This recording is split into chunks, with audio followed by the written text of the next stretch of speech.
GBS classes. Today we are going to study Social Studies, Standard 9th, Civics, Chapter number 8, Framing of Constitution and its Features, Part 1. In this chapter we are going to study how our Constitution was framed up, what all been things are involved in our Constitution. Constitution means any systematic collection of rules designed to govern a country's regime is known as Constitution. This is many a times asked as one-line sentence or one-line answer. What is Constitution? Constitution means a systematic collection. Properly उसका rules and regulations लिखा हुआ है उसमें, according to which the country is to be governed. जिसके हिसाब से हमें country को चलाना है. What are its importance? Constitution is the basic and the most important document. The laws of the country are based on the constitution. जो laws बनाए गए हमारी country में वो हमारे constitution के हिसाब से ही है. The country's constitution and constitutional law should be subject to relevant provinces. जो जिसको related है उसके related वो हर एक subject related उसमें आपको provinces मिल जाते हैं. The constitution is superior to all the laws of the country. सारे लॉज के एकदम सुपीरियर सबसे ज़्यादा महत्व है हमारा constitution. Constitution involves periodical changes, requirements of the peoples, aspiration, expectations, interest as well as emotions which are high. उसमें आप थोड़े बहुत पीरियोडिकली यानी कुछ टाइम बाद उसमें आप चेंजेस कर सकते हो. Involves periodical changing as per the requirements of the aspirations. लोगों की सोच, लोगों का नज़रिया, लोगों के इंटरेस्ट जो भी ज़्यादा हाई है, इमोशंस हैं उनके, उसको रिलेटेड कुछ चेंजेस अगर करने हैं तो उसमें हम कर सकते हैं. That is the reason constitution is known as a live and a basic document. इसलिए उसको एक बहुत ही बेसिक डॉक्यूमेंट माना गया है. Now the process of framing the constitution. हमारा constitution बना कैसे? Constitution को हम संविधान बोलते हैं. Okay? Now before independence, the British government on 25th of March 1946 handed the duty to the cabinet mission of 3 members to find the solution to the questions of India's independence. जो British government थी उन्होंने 25th मार्च 1946 को ये duty cabinet mission था जिसमें 3 leaders थे, 3 members थे.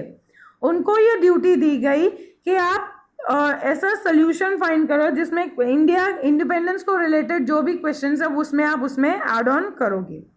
On the basis of the recommendations of the cabinet mission the constitution assembly was constituted and the structure of constitution was decided. तो उन 3 मेंबर्स कैबिनेट मिशन के जो 3 मेंबर्स थे उनके बेसिस पर कॉन्स्टिट्यूशन असेंबली बनाई गई और उसका पूरा स्ट्रक्चर बनाया गया. Constitution assembly comprised of 385 members in which various members from different religion, caste, gender and people from various geographical diversification, political representatives and the experts from various sectors are included. हमारे constituent assembly में total 385 members हैं जिनमें वो different religion को belong करते हैं, different caste को belong करते हैं, डिफरेंट जेंडर को बिलोंग करते हैं एंड जोग्राफिकल डाइवर्सिफिकेशन मतलब हर एक अलग एरिया से है. पॉलिटिकल रिप्रेजेंटेटिव्स हैं, एक्सपर्ट्स हैं, हर एक सेक्टर के एक्सपर्ट्स लोग हैं हमारे इस 385 मेंबर्स में. Were included Jawaharlal Nehru, Sardar Vallabh Patel, Maulana Abdul Kalam Azad, Shyam Prasad Mukherjee, HP Modi, HP Kamanand, Frank Anthony, Kanhaiyalal Munshi, Shri Krishna Swami Iyer, Baldev Singh and women representative Sarojini Naidu, Vidya Lakshmi Pandit were in the constituent assembly. ये जो मेंबर्स थे ये हमारे कॉन्स्टिट्यूएंट असेंबली के मेंबर्स थे. कई बार ऐसा भी पूछा जाता है कि which were the 2 female members of our constituent assembly, तो वो था Sarojini Naidu and Vijay Lakshmi Pandit. Doctor Rajendra Prasad was the president of the constituent assembly. Doctor Rajendra Prasad वो प्रेसिडेंट थे इसके. A drafting committee was appointed to draft the constitution under the chairmanship of Dr. Bhimrao Ambedkar. और doctor Bhimrao Ambedkar इस drafting committee के head थे, chairman थे वो. The constitution assembly met for 166 sessions, meetings हुए थे, spread over 2 years 11 months and 17 days. 2 साल 11 महीने और 17 दिन के बाद हमारा कॉन्स्टिट्यूशन तैयार हुआ था.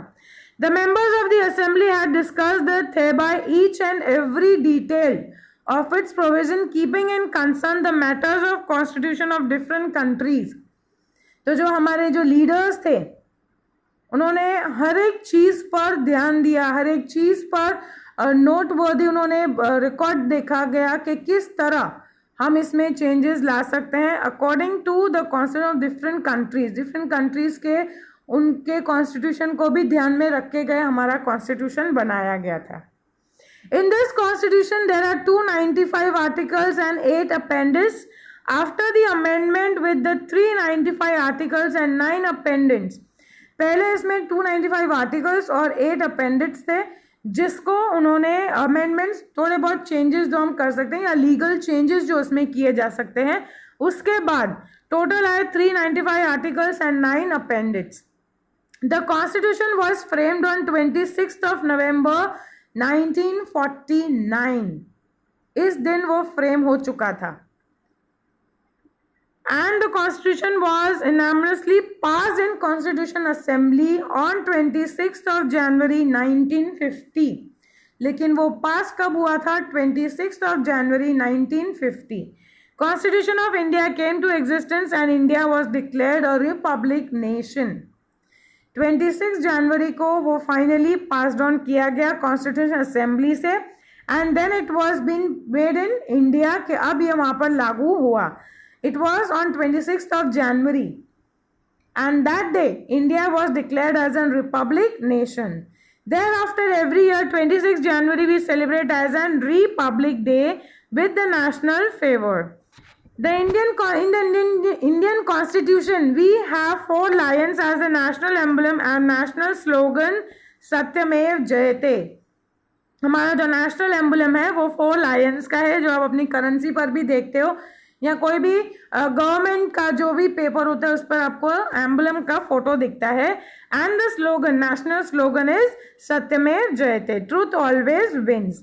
The Constitution provides for the citizenship, rights and duties of the people, directive principles of the state policy, union-state relations, elections and emergency provinces. अब इसमें क्या क्या है? The Constitution provides the Constitution provides for citizenship, rights हैं, उनकी duties हैं, उनके directive principles हैं, यूनियन स्टेट के रिलेशंस हैं, इलेक्शंस हैं, इमरजेंसी में क्या करना चाहिए, इन सारी बातों के लिए हमारे कॉन्स्टिट्यूशन में सब लीगली उन्होंने सब दिया हुआ है. Thus the Constitution of India is the most detailed and elaborated national document. बहुत ही डिटेल, सारी डिटेल्स आपको वहाँ पर अवेलेबल है. एंड इलेबोरेटेड मतलब बहुत ज़्यादा लंबा है, वो हर एक चीज़ फाइनली उन्होंने उसमें क्लैरिफाई की हुई है. Now what is preamble? Preamble is the core and the important part of the Constitution. Indian Constitution begins with the preamble. जो हमारा इंडियन कॉन्स्टिट्यूशन है, संविधान है, वो preamble से स्टार्ट होता है. The words written in preamble highlights the soul of the Constitution. वो हमारे कॉन्स्टिट्यूशन को एक सोल देता है. I'll show you in the second part. You can see this picture. This is the picture of the preamble. ये हमारे constitution है. यहाँ से हमारा preamble यानी उसका फर्स्ट पेज है जहाँ से हमारा कॉन्स्टिट्यूशन स्टार्ट होता है. Importance, okay. The preamble remained unchanged till 1976. 1976 तक वो बिल्कुल अनचेंज था, कोई चेंजेस उसमें नहीं लाए गए थे. इन 1976 the word socialistic, secular, unity and integrity of nations were added. ये 4 वर्ड्स जो हैं, socialistic, secular, unity and integrity, ये वर्ड्स 1976 में बाद ऐड किए गए. The preamble verbalizes the fundamental objectives of the constitution. Verbalizes मतलब expressed in words, जो हम words में हम बताते हैं, तो वो it is written in that. The preamble verbalizes the fundamental objectives of the constitution. Constitution का main objectives क्या है, उनके aims क्या है, उनकी ideas क्या है, उनके principles क्या है, वो सब कुछ उसमें दिया हुआ है. Therefore, the preamble straightway gives the clear insight of rule of welfare. इसलिए प्रियम्बल जो है हमें डायरेक्टली बताता है किस तरह उसमें जो सब कुछ डिटेल में दिया हुआ है, that works according to the rule of welfare. Welfare यानी अच्छाई के लिए क्या रूल्स हैं वो सारे उसमें दिए हुए हैं. The preamble refers the constitution framers as the psychic, that is the आत्मा. It is called as its, उसकी आत्मा है वो कॉन्स्टिट्यूशन की. प्रियम्बल इज बीन डिक्लेयर्ड और it is been described as the framers, that is the पाइचित. Next is the importance of preamble. Preamble के क्या इंपॉर्टेंस है यहाँ, how is preamble important. The preamble as a soul of constitution is an important necessity, बहुत ही ज़रूरी है. To understand the framing of any law और इट्स इंटरप्रिटेशन, कोई भी लॉ को समझना है या वो क्या बोलना चाह रहा है उसको इंटरप्रिटेट करना है. Preamble gives us the proper guidance, तो जो प्रियम्बल है वो आपको प्रॉपर गाइडेंस देता है. To understand the policy behind the framing of any law, preamble plays an important role. कोई भी पॉलिसी बनाई है उसके पीछे का थॉट क्या है, उसको बनाने का एक लुकआउट किया है, वो सारा आपको प्रियम्बल एक्सप्लेन करता है. The preamble is a useful tool to avoid the trouble in the interpretation of the constitution. तो प्रियम्बल एक टूल है, एक औजार है जिसके थ्रू कोई भी प्रॉब्लम नहीं आएगी. कॉन्स्टिट्यूशन को इंटरप्रिटेट करना है या उसको समझना है, with the help of the preamble you can do this. When any ambiguity or obscure details in law arises, preamble helps in understanding and interpreting the law. Uncertainty, ambiguity मतलब uncertainty, कुछ भी आपको समझ में नहीं आ रहा है. So when an ambiguity or obscure details in law arises, कोई law को लेके कुछ problems है, कुछ issues है, कुछ समझ में नहीं आ रहा है, preamble helps in understanding and interpreting the law. Thus, preamble serves as a compass to understand the provisions of the Constitution's law. तो preamble है वो एक compass की तरह काम करता है. जैसे हम लोगों के पास वो compass होता है ना जिससे हमको directions पता चलती है. So same way preamble is also like that कि जो हमें proper guidelines या proper उसका जो meaning निकलता है, कोई भी law है उसको किस लिए लागू किया गया, किस बेनिफिट को देखकर लागू किया गया, वो सारी डिटेल्स आपको प्रियम्बल से समझ में आ जाएगी. Now we are going to studies about the preamble. Is nation's unity, integrity and it is the standard crust of brotherhood among citizens who are having the noble sentiments and ideals. Preamble is backed by the high ideals and goals. Preamble is nation की unity, integrity, उसके standard crust, brotherhood, भाईचारा among the citizens, ये main चीज़ें हैं जिसके उस पर ये काम करता है. And preamble is backed by the high ideals and goal. उसका जो बैक है, उसका जो बैक सपोर्ट या जो मेन उसका हम बोलेंगे पॉइंट ऑफ व्यू है वो है हाई आइडियल्स एंड गोल्स. उनके हाई आइडियल्स हैं जो जिसलिए हम लोग जिस सोच पर हमने हमारा कॉन्स्टिट्यूशन बनाया, जो गोल्स सोचकर हमने हमारा कॉन्स्टिट्यूशन बनाया, वो प्रियम्बल उसका ही एक बैकअप है. Now we are going to studies about the pillars of preamble. Preamble के चार या मेन जो पिलर्स हैं, जो मेन खंबे जिस पर प्रियम्बल खड़ा है वो क्या है. The words inscribed in preamble are: we are the people of India, sovereign, socialistic, secular, democratic, republic, justice, liberty, fraternity and equality. Here we will study about the following three main pillars of preamble. ये सारे ही हैं उसमें. Preamble में आपने देखा होगा, मैंने अभी आपको पिक्चर दिखाया था, उसमें आपने देखा ये सब चीज़ें उसमें दी हुई है, उसमें लिखी हुई है. सोवरेन मीन्स मोनार्ची यानी किंग और क्वीन का रूल चलता था वो. Socialistic is a person who follows socialism. यहाँ पर क्या है कि main power lies in the hands of the people. Secular एक पर्टिकुलर एक रिलीजन को नहीं फॉलो करना है, we are respecting all the religion. Democratic जो हमारी इंडिया है, जिसमें government by the people, for the people and of the people है। Republic, we have just declared we have been a republic nation. Justice है, न्याय है सबके लिए। लिबर्टी, फ्रीडम है। फ्रेटर्निटी क्या होता है? The feeling of friendship and a support between the community. And equality, सबके लिए समानता होना। Here we will study about the three main pillars, लेकिन यहाँ हम के जो मेन 3 pillars हैं उसके बारे में हम पढ़ेंगे। First is about the democracy. The ultimate sovereignty of the people is with the people according to the Indian Constitution. Indian Constitution के हिसाब से sovereignty of power, sovereignty जैसे मैंने बताया जो मेन powers हैं, यहाँ कोई एक पर्टिकुलर राजा या रानी या पर्टिकुलर एक पर्सन के हाथ में, it is in the hands of the people. There is no peculiar regime of any particular person, instead it is with the people. कोई एक पर्टिकुलर इंसान के हाथ में सारे पावर्स नहीं है। Instead it is in the hands of the people. Democracy, the word is derived from the Greek word demos mean people and kratos means power. Country's power is not within a group of people, instead it is within the people of the country. किसी भी एक group के people, एक group के लोगों के हाथ में पावर नहीं है कंट्री का। Whereas it is in the power is in the hands of the people of the country. लोग जो इंडिया में रहते हैं, जो लोग उस कंट्री में रहते हैं, उनके हाथ में उनका पावर होता है। Democratic state administration is such an arrangement in which there is equal justice for people to social, economic and political and having equal rights of participation. तो यहाँ वो क्या बोलता है? Such an arrangement, इस एडमिनिस्ट्रेशन में ऐसे अरेंजमेंट है, there is equal justice for the people.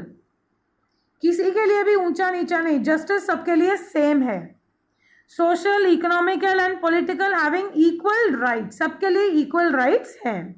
In democratic India people elect their leaders through their own choice by casting vote to represent those leaders in the parliament and therefore assuming the post of prime minister and his or her cabinet. यहाँ पर हम क्या बोलते हैं? Democratic India में जो people हैं वो अपने रिप्रेजेंटेटिव्स खुद इलेक्ट करते हैं, अपने लीडर्स खुद इलेक्ट करते हैं बाय द इलेक्शंस। वो वोट देकर अपना रिप्रेजेंटेटिव खुद चुनते हैं जो आगे जाके पोस्ट संभालते हैं प्राइम मिनिस्टर की और कैबिनेट मिनिस्टर्स के। Executive do not have absolute powers, तो ये जो एग्जीक्यूटिव है लेकिन उनके पास भी पूरे पावर्स नहीं होते हैं, do not have absolute powers. They are given specific time period, उनको एक टाइम लिमिट दिया जाता है, आपको इतने टाइम लिमिट में आप क्या करते हो। और हमारे यहाँ कितना टाइम पीरियड है? 5 ईयर्स का। हर एक गवर्नमेंट का 5 ईयर्स का टेन्योर है। अगर उसमें वो जो इलेक्टेड रिप्रेजेंटेटिव्स हैं अपना काम अच्छे से कर रहे हैं, every next 5 years we have the elections, तो नेक्स्ट 5 ईयर्स में अगेन उनकी सरकार बनेगी। अगर वो काम ऐसा नहीं कर पाते जिससे पीपल खुश नहीं है या the people are not satisfied, the government can change. Now the voters elect state and the local level government, hence the democracy means by the people, for the people and of the people. जो democratic governments है, democracy means by the people, लोगों के through ही उनको elect किया गया है, for the people, लोगों के लिए ही उनको इलेक्ट किया गया है, and of the people means वो लोग हमारे इंडिया के ही हैं, हमारे में से, हमारे बीच में से ही हमने उन्हें इलेक्ट किया है, कोई बाहर से नहीं आया है। Cabinet consist of the members of parliament, cabinet of ministers is responsible for the parliament. Parliament को रिस्पॉन्सिबल अगर कुछ भी होता है तो they are the one they are been cut down. Any citizen of India who possesses the required constitutional eligibility can contest the election. कोई भी citizen हमारे इंडिया का जिसमें वो एलिजिबिलिटी है, वो प्रॉपरली उनमें वो एलिजिबल है हमारे इलेक्शंस में खड़े होने का, तो वो हमारे इलेक्शंस में भी खड़े हो सकते हैं। Ministerial positions are not acquired hereditary. Hereditary मतलब जैसे अगर राजा है तो राजा के बाद उसकी गद्दी उसके बेटे को ही मिलेगी, this process is called hereditary. तो जो हमारे यहाँ मिनिस्ट्री पोजीशंस है वो ऐसा नहीं है, it is totally elected by the people. Each elected government has 5 years of tenure. This government works under the principles of the constitution and therefore it is known as a responsible government. तो जो भी election है और जो भी government elect हुई वो 5 years के लिए, 5 साल के लिए होती है and the government works under the principle, जो प्रिंसिपल कॉन्स्टिट्यूशन में दिए हुए उसके हिसाब से ही वो काम करेगी. And that is why it is responsible government, it is known as a responsible government. वो जवाब देने के लिए भी तैयार रहती है. The democratic government is based on liberty, equality and feeling of fraternity and continuous work to achieve these goals. जो हमारी डेमोक्रेटिक गवर्नमेंट है उनका बेस क्या है? लिबर्टी, उनको फ्रीडम है करने का. इक्वालिटी, उनको इक्वालिटी से काम करना है. And feelings of fraternity, friendly relations के साथ काम करना है. एंड कंटिन्यूसली अपने वर्क को करते ही रहना है ताकि जो गोल्स हमने सोच के रखे हैं वो गोल्स हम अचीव कर सकें. The Constitution discriminates the power of the people who cast their vote according to their free will and thereby instills the confidence in the Constitution. तो जो हमारे लोग हैं, the Constitution disseminates मतलब spread widely the power of the people to cast vote. उनको vote के through अपना power उनके पास है, जो वोट के थ्रू अपनी गवर्नमेंट सेलेक्ट करते हैं.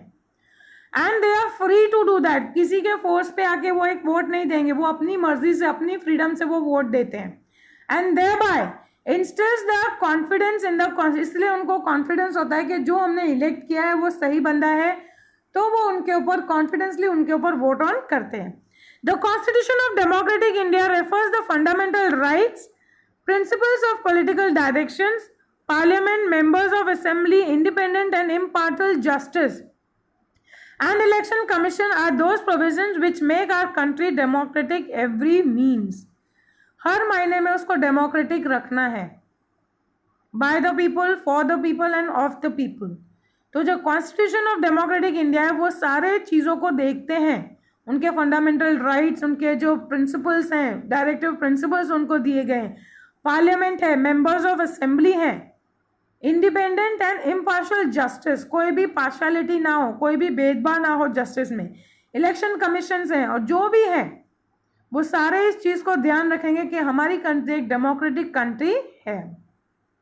Adult suffrage means the citizen about 18 years of age can give cast his or her vote to any one of choice of leaders without discriminating caste, creed, religion, language, gender, education and income or birthplace.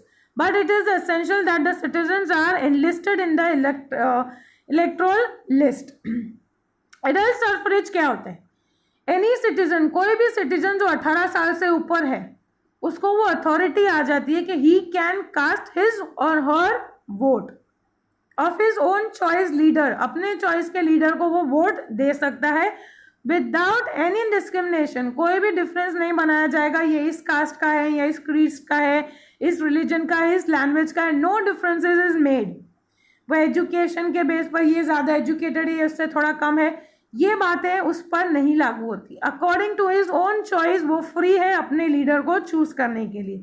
But एक चीज़ बहुत essential है कि उसका नाम जो है वो electoral list में शामिल हो जाना चाहिए. So after 18 years, it is our duty to get our name registered in the electoral list. Next is the socialistic.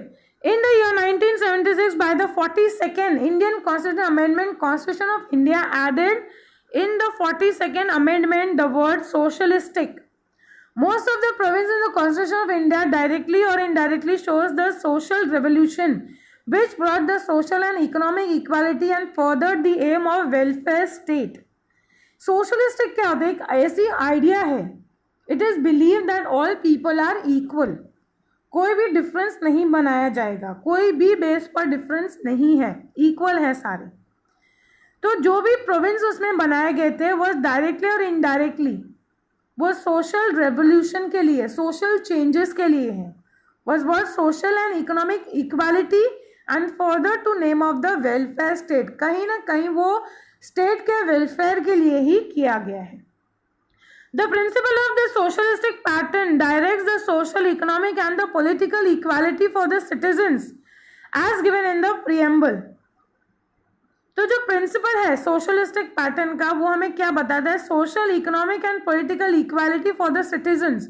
जो सारे सिटीजन्स हैं उनको इक्वालिटी मिलनी चाहिए as it is already stated in the preamble.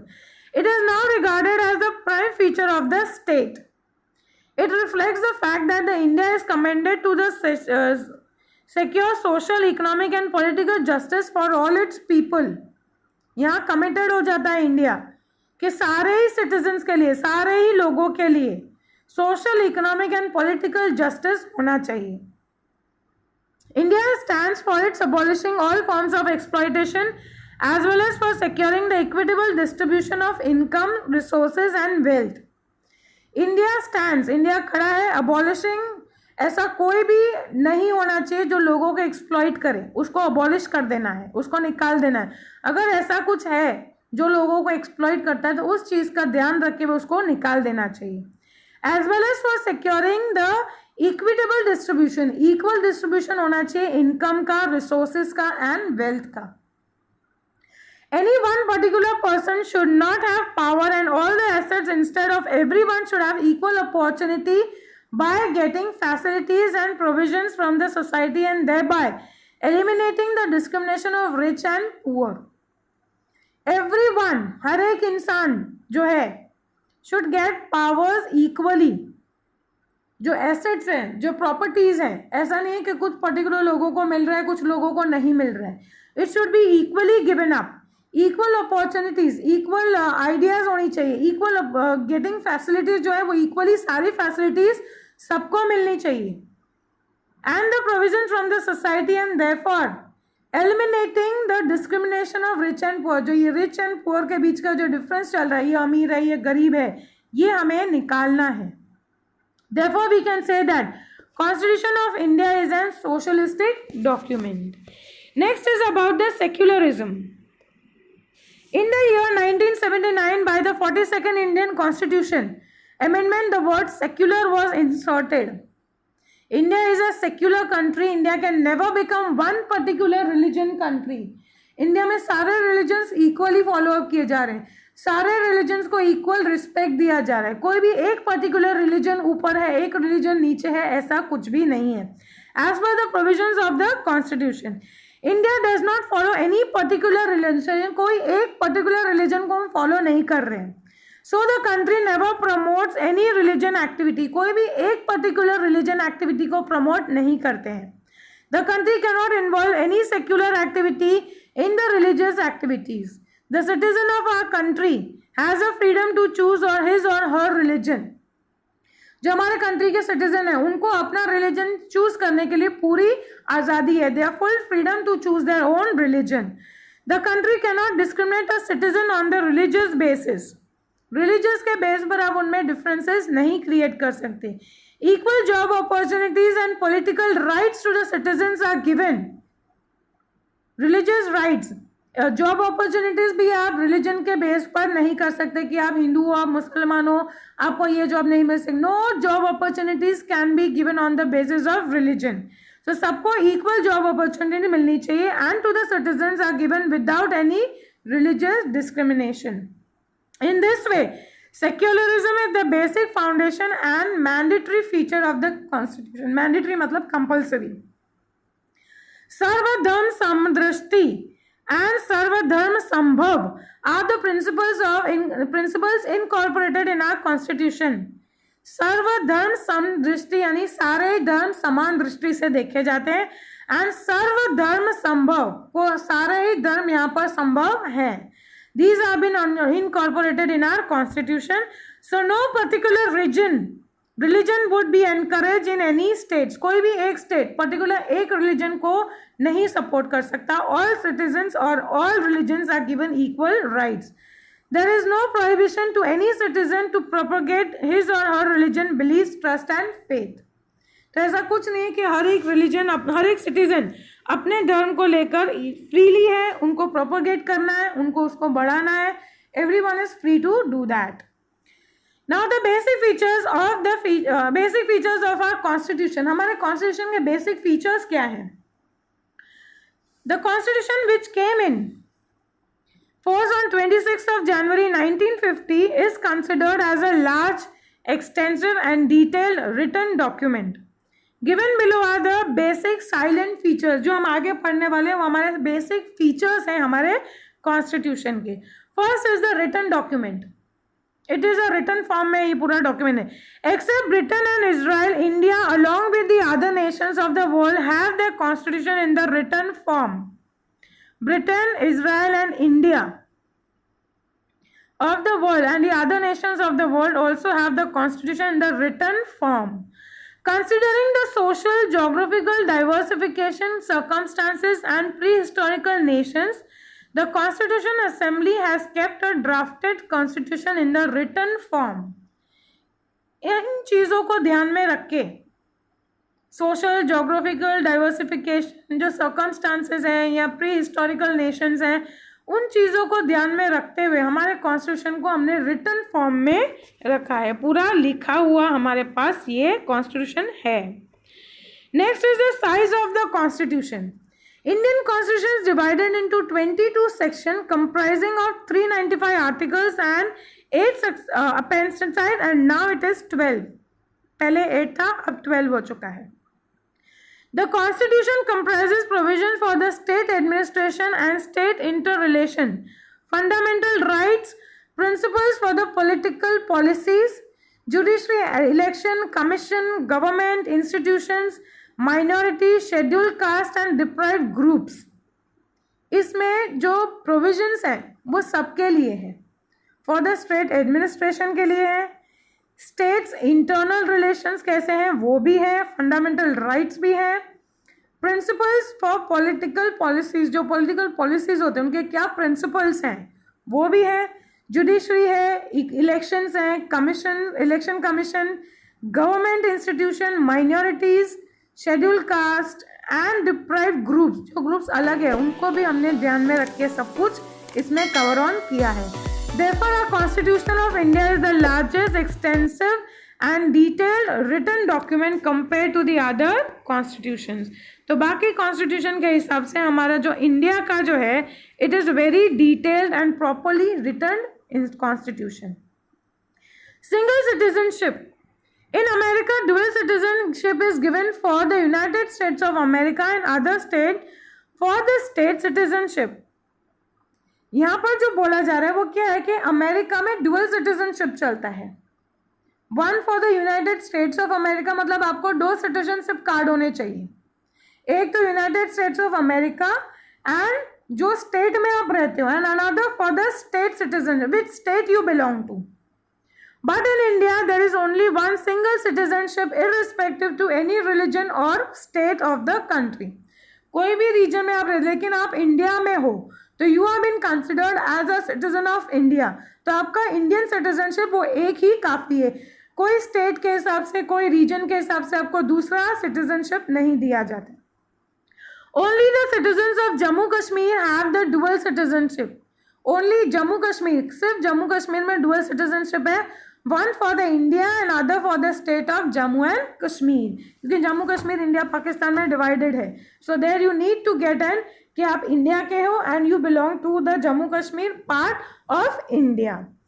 The centre with the strong federal structure. India is a union of states. there is nowhere any reference of the word federal in the constitution. Union of states is the sentence used for India. यहाँ पर क्या बोलते हैं, India is a union of states. बहुत सारे states हैं जो unitedly खड़े हैं, हमारे इंडिया को रिप्रेजेंट कर रहे हैं. There is nowhere any reference of the word federal in the constitution. Federal कुछ भी, कोई भी रेफरेंस नहीं दिया हुआ है. Union of states is the sentence. हम लोग ज़्यादा हम federal India, federal union of states, जो स्टेट्स को यूनाइटेडली हमारा इंडिया लेके चल रहा है. तो हमारे इंडिया के लिए जो वर्ड यूज़ किया जाता है वो union of states. By the word union, a permanent and irreversible relationship between the union and its component states is indicated. Union word ही काफ़ी है जो बताता है हमारे स्टेट्स को हम कैसे कंबाइनली लेके चल रहे हैं. It is a permanent and irreversible, जिसको हम चेंज नहीं कर सकते, उसके रिलेशनशिप चेंज नहीं हो सकते between the union and its components. India is a union state and no state has the right to secede. सारे ही स्टेट्स यूनाइटेडली हम लोग खड़े हैं. कोई भी स्टेट अपने आप को इंडिया से इस तरह अलग नहीं कर सकता. So as India is a union of states, yet it has some elements of federal government. In India, federation, there are sets of 2 governments. Union government and the state government. Government के base पर हमारे यहाँ 2 है, तो Indian federation में 2 governments आती है, that is the union government and the state government. The constitution has clearly marked the areas of functioning of both kinds of government. India के कॉन्स्टिट्यूशन में क्लियरली दिया हुआ है कौन सी एरियाज है जो यूनियन गवर्नमेंट देखेगा और कौन सी एरियाज है जो स्टेट गवर्नमेंट देखेगा. That is also clearly all mentioned in our constitution. The constitution democrates the powers of the central and the state governments into different lists. तो उन्होंने जो पावर्स दिए उनको अलग अलग लिस्ट में डिवाइड कर दिया गया है. There are 3 types of list: union list, state list and concurrent list. First is the union list. Union list comprises of 97 subjects. ये कई बार पूछे जाते हैं कि किस में कितने सब्जेक्ट्स हैं, तो आप प्लीज इस चीज पर ध्यान दीजिएगा. Subjects of national importance like the defense, foreign affairs, atomic energy, banking, railway, communication, post and telegraphs are included in the union list. Union list में कौन से subjects हैं, कौन सी चीज़ें जो union list take on करती है. Next is the state list. The state list comprises of 66 subjects. इसके 66 subjects हैं.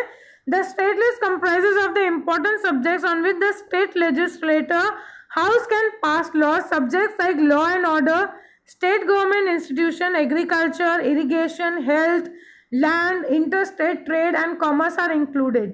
ये subjects हैं जो state list में included हैं. If there is a failure of law in other states, the union government will contest or against the will of the state can send the received police forces. यहाँ पे क्या बोलता है? If there is a failure of law and order in the state, the union government with consent or against the will of the state, अगर कोई भी rule follow नहीं हो रहा है, कोई भी लॉ और ऑर्डर उसमें नहीं जा रहा है, कोई भी लॉ ऑर्डर वहाँ पर फेलियर हो रहा है, तो in the state the union government उनको बताकर या उनके अगेंस्ट जाकर भी स्टेट में they can reserve the police force, वहाँ जाकर भी अपना वो पुलिस फोर्स दे सकते हैं अगर वो देखेंगे कि कुछ स्टेट में प्रॉपर नहीं चल रहा है तो. Concurrent list, in addition to this, the constitution provides the third list. For the third list is called the concurrent list, in which the subjects of common concern both to the central and state government, जो दोनों में common है, the central and the state government can pass laws on these subjects. The concurrent list consists of 47 subjects and the list includes subjects like criminal, civil procedure, marriage and divorce, education, economic planning, trade union, etc. तो ये जो subjects हैं वो concurrent list में आते हैं. So friends, here we end up with part 1. Thank you. Now further we are going to study about the residuary powers. The subjects which are not specifically allowed to the union or the states are included in the residuary powers. In last session we have studied about the state list, union list. अब जो subjects उसमें include नहीं हुए, they have been included in the residuary powers. Matters that are not included in the division of powers are known as residuary powers. जिनको हम division नहीं कर सकते, जिसके powers हम divide नहीं कर सकते हैं, they are being considered as the residuary powers. The central government is given the power to legislate and only the residuary subjects. The central government है, the central government is given the power to legislate on these residuary subjects. सिर्फ central government को powers दिए गए इसको legislate करने के लिए. The financial distribution of resources is done between the union government and the state government. Excise and customs, export, import, income tax, all these subjects are being decided by the central government, while the sale tax, revenue tax, entertainment tax, educational tax, which are having much financial resources, are decided by the state government. यहाँ पर जो financial distribution किया गया है according to the union and the state government, तो जो excise customs है, custom जो टैक्स आते हैं हमारे पास, एक्सपोर्ट इम्पोर्ट है, इनकम टैक्स है, ये जो मेजर टैक्स है वो सेंट्रल गवर्नमेंट हैंडल करता है, whereas the sale tax, revenue tax, entertainment tax, educational tax, ये जो है वो स्टेट गवर्नमेंट अंडरटेक करता है. Next is a unified arrangement during the crisis. अगर क्राइसिस कोई प्रॉब्लम्स क्रिएट हो जाते हैं नेशन में तो अब क्या करना है, कौन से अरेंजमेंट्स किए गए हैं। There are 3 provisions of emergency in the constitution of India. First is a national emergency can be declared at the time of war, external attacks और the armed rebellion. Emergency, national emergency हम declare कर सकते हैं कब, when there is been declaration of war declare हो जाता है, कोई एक्सटर्नल अटैक्स हो जाते हैं, या आर्म्ड रिबेलियन, जो आर्म्ड फोर्स है आर्मी रिबेल करते हैं। Now next is due to the law and order breakdown. कोई लॉ ऑर्डर ब्रेकडाउन होता है, the state can not function according to the constitution, so the constitutional emergency is declared. अगर किसी वजह से लॉ ऑर्डर ब्रेकडाउन हो जाता है और स्टेट अपने फंक्शन प्रॉपरली नहीं कर पाता है, तब ये इमरजेंसी डिक्लेयर की जाती है। Due to the increase in prices there is monetary value erosion that financial emergency is declared। कई बार प्राइस राइज होने की वजह से मॉनेटरी वैल्यू इरोजन हो जाता है, जो मॉनेटरी वैल्यू है उसका प्रॉब्लम क्रिएट हो जाता है, तब कॉन्स्टिट्यूशन इमरजेंसी डिक्लेयर कर सकती है। The central government has been given more powers to deal with the emergencies. जो सेंट्रल गवर्नमेंट है उसके पास ज़्यादा पावर्स है ऐसी कोई इमरजेंसी में डील ऑन करने के लिए। Eight the time of emergency India is almost turn into the unitary system. अगर ऐसी कोई इमरजेंसी हो जाती है तो पूरी इंडिया जो है वो एक साथ यूनिटरी सिस्टम में बदल जाती है। It is turn into the unitary system. फिर आप स्टेट वाइज नहीं करते हो, ओवरऑल पूरे इंडिया को देखकर हम चलते हैं। Next is the parliamentary system. India has a parliamentary system of governance. In a parliamentary system the parliament is a supreme authority. जो पार्लियामेंट है उसकी अथॉरिटी सुप्रीम है। Supreme authority representing the people, the legislator at the union is the parliament. The parliament is a bicameral means it has 2 houses. Bicameral यानी 2। It has 2 houses, the upper house and the lower house. Upper house is called the Rajya Sabha and lower house is known as the Lok Sabha. जो upper house है उसे राज्यसभा बोला जाता है, जो lower house है उसे Lok Sabha. Through the government it is carried on in the name of the president and union and the governor in the states. जो है government, through the government it is carried on the name of president के नाम पर जाता है eight the union and government at the state. Actual administration is carried out by the Council of Ministers headed by the Prime Minister at the Union and the Chief Minister in the states। तो union level पर prime minister और उसके जो council of ministers हैं वो चलाते हैं, और at the state level chief minister is taking over the care. The council of minister is responsible for the legislator and comprises the representatives of the people. Council of ministers जो है वो responsible है legislator को, जहाँ पर laws frame out होते हैं, and comprises the representatives of the people. The president selects 12 people who are experts and experienced from various fields of Rajya Sabha। तो राज्यसभा के लिए जो है, जो प्रेसिडेंट है हमारे, 12 लोगों को सिलेक्ट करते हैं। who are the experts, वो हर एक चीज़ में एक्सपर्ट होने चाहिए और एक्सपीरियंस होने चाहिए अलग अलग फील्ड्स में। Rajya Sabha is a permanent house in which 1/3 members retire every 2 years and the same numbers of members are being elected। जो राज्यसभा है वो परमानेंट है, वो कभी भी पूरी तरह खत्म नहीं हो सकता। उनके 1/3 मेंबर्स हैं, वो हर 2 साल में रिटायर होते हैं, एंड द सेम नंबर, उतने ही मेंबर्स इलेक्ट कर लिए जाते हैं। The each member has 6 years of tenure in Rajya Sabha. The powers of Rajya Sabha are less compare to the Lok Sabha which is a special, superior and decisive. जो पावर्स राज्यसभा के पास हैं वो less compare to the Lok Sabha, Lok Sabha से कम है उनके पास power, which is special, superior and decisive. Rajya Sabha can not be completely dissolved. वो पूरी तरह हम डिसॉल्व नहीं कर सकते कि सारे मेंबर्स आपने एक साथ निकाल दिए, राज्यसभा में ऐसा नहीं हो सकता है। Next is the independent and impartial judiciary. The Constitution has provided the establishment of an independent and impartial judiciary। Impartial यानी कोई भी भेदभाव ना करे, इक्वली सबकी बात सुनकर ही जजमेंट देना है। There is a Supreme Court at the top। सबसे ऊपर जो चलता है वो है supreme court. And there are high courts at the states and under its judicial are the district courts। फिर there are high courts, states में high courts होते हैं और उसके अंदर आते हैं district courts At the district level and the taluka level, there are the local or the special courts. The judgments of the Supreme Court are binding to all the subordinate courts of the nations. जो supreme court है, जो judgement उन्होंने दिया है, वो पहले आगे के सारे जो केसेस हैं उनका जजमेंट लेकर उसके बाद केस को सुन के अपना जजमेंट देते हैं. In case of conflict between the union and state government, matters relating to the constitution and interpretation of the status, the final decision is vested with the Supreme Court. अगर कोई भी चीज़ को लेके कॉन्फ्लिक्ट होता है या प्रॉब्लम अराइज होता है यूनियन एंड स्टेट गवर्नमेंट में relating to the constitution and interpretation, तो उसका जो फाइनल वर्डिक्ट होता है, जो फाइनल डिसीजन दिया जाता है, वो सुप्रीम कोर्ट देता है. The supreme court is the protector and the guardian of the constitution. तो जो सुप्रीम कोर्ट है वो हमारे कॉन्स्टिट्यूशन का प्रोटेक्टर है और गार्डियन भी है. It is the one who is going to be in favour of the constitution. Next is the amendments in the constitution.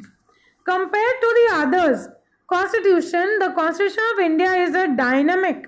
Constitution can be amended and when required. तो दूसरे constitution के मुकाबले हमारा Indian constitution बहुत ही dynamic है, बहुत ही बड़ा है. And there are amendment, there are some changes that you can make it in that. Constitution provisions can be amendment in 3 ways. 3 ways आप उसमें चेंजेस ला सकते हो. Amendments can be made by simple majority members present and voting in the parliament. Voting होगा, जो भी majority decision आएगा वो चेंजेस हम कर सकते हैं.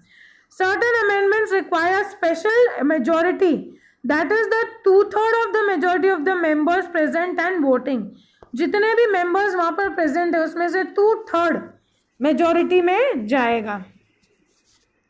Third is concerning the union-state relations, the special majority, that is the 2/3 and the concurrent not less than 50% of the state legislature is required.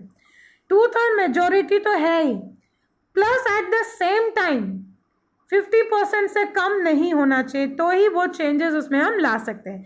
If there is any amendment to be made in the inter relationship between the union state structure और in the supreme judiciary, then half the states from the total states have to give consent. तो अगर कुछ ऐसा है, if there is any amendment to be made in the inter relations between the union and state और in the supreme judiciary, then half of the states, तो total states में से half states का जो है वो लिया जाएगा. Judgment of the court can also भी bring amendment in the parliament. Court के जजमेंट के थ्रू भी आप पार्लियामेंट में चेंजेस ला सकते हो. There will be no change in the basic structure. Basic structure नहीं चेंज होगा, उसमें आप थोड़े बहुत चेंजेस उसमें ऐड कर सकते हो, लेकिन जो बेसिक स्ट्रक्चर है उसको आप नहीं छेड़ सकते. Simple majority in the parliament can bring change in the amendment of the constitution. That is why the constitution is known as the most innocent, inconstant and a flexible document, but at certain causes, flexible document, but at certain cases it is not amendable by simple majority. तो simply हम लोग majority basis पर उसको ले लेते हैं changes जो हमको करने हैं. That is why it is known as inconstant and flexible document. इसमें आप changes ला सकते हो. But it is also that at certain cases, कई जगह पर ऐसा है कि सिर्फ मेजोरिटी से changes नहीं आ सकते. Without the majority consent, the state cannot amendment. Basically जो मेजोरिटी आएगा वही changes लिए जाएंगे. अगर मेजोरिटी नहीं आया तो वो changes नहीं किए जाएंगे. Then too the mixture of both makes the constitution. Next is the universal adult suffrage. In India we have a system of adult suffrage which is flexible, according to which that any citizen who is above 18 years of age and possesses the right to vote in the elections of the parliament. ये हम पहले भी पढ़ सके. Universally वो adult suffrage क्या होता है, यूनिवर्सली पूरे इंडिया में ये फॉलोअप किया जाता है कि a citizen who is above 18 years of age can have the right to give vote in the parliament. Legislative assembly of the local self-government bodies without any discrimination of education, property and economic standard. उसका economic standard क्या है, rich है, poor है, कोई भी changes बिना उस changes के he can cast his vote. Next is a secularism. We have discussed earlier about the secularism, the preamble. In the Constitution, India has been declared as a secular state. Constitution में India को एक secular state दिया हुआ है. People of different religion reside in India. Therefore, the state cannot discriminate any citizen on the basis of religion. India में बहुत सारे religion के लोग रहते हैं. सो एक पर्टिकुलर रिलीजन को हम या रिलीजन के बेस पे हम डिस्क्रिमिनेशन या डिफरेंसेस नहीं क्रिएट कर सकते. No citizen can be given a special right, can not be deprived of certain rights.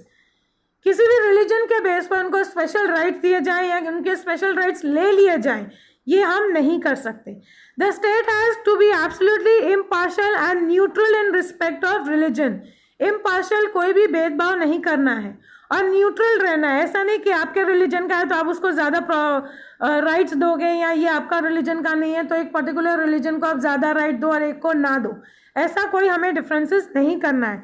Only the secular state can offer the proper or equal treatment towards all the citizens. Secularism means that the state does not interfere in matters of religion or is based on any specific religion. कोई भी secularism का meaning क्या होता है कि वो कोई भी एक रिलीजन के उसमें इंटरफेयर नहीं करेगा, नॉर उसके स्पेसिफिक रिलीजन को वो सपोर्ट ऑन करेगा. The state has to be secular and indifferent followers of every religion are free to follow and practice their religion of their own choice. तो जो भी सिटीजन्स हैं वो फ्री हैं अपना रिलीजन फॉलो अप करने के लिए. Next is the judicial review. Judicial review is the chief characteristic of the constitution. Judicial review administration and the working of the union state with in the जुडिक्शन. Without the disrespecting the powers of the parliament, the constitution had made an effort to harmonize the principle of the judicial review. इसमें क्या बोलते हैं? The judicial review is the chief character, main character है हमारे constitution का. Judicial review administers the working of, वो पूरा ध्यान देते हैं कि जो काम कर रहे यूनियन और स्टेट वो जुडिशन के हिसाब से ही जा रहा है.